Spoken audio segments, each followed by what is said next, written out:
Hello everyone, my name is Prashant. In this video, I will explain whether two commits can have the same SHA hash. Let's explore whether this is possible. SHA-1 hash and collision. SHA-1 is a hash function used in computing to convert data of any size into a much shorter, fixed-length digest that uniquely represents the data. Imagine you have a recipe for a dish, say biryani. The SHA-1 hash function is like a magical recipe book that takes the detailed recipe and gives you a unique code, the hash that represents that recipe. Theoretically, two different recipes could have the same code. This is a collision, but it's supposed to be extremely rare.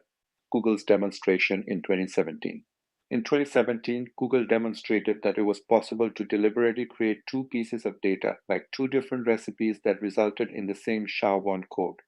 They needed a lot of computing power to do this, like needing a huge kitchen with many chefs and resources to experiment with ingredients until two recipes give the same taste hash. Implications for Git repositories. Git, a version control system used to track changes in computer files and coordinate work on those files among multiple people, uses SHA-1 to identify each set of changes or commit uniquely.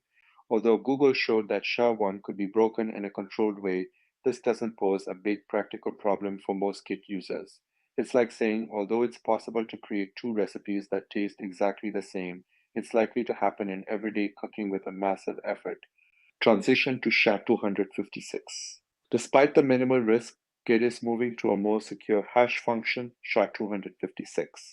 This would be like updating our magical recipe book to a new edition that gives a longer, even more unique code for each recipe, making it even harder to accidentally or deliberately create two recipes with the same code. You can see how a theoretical problem SHA-1 collision led to a practical decision transition to SHA-256 to ensure greater security and uniqueness in tracking changes in software development, just as one might update cooking methods or recipes to ensure each dish remains distinct and authentic. Thank you for watching the video. If you liked it, please don't forget to subscribe to the channel. For more content like this, check out my book, Cracking the DevOps Interview. The link is in the description below.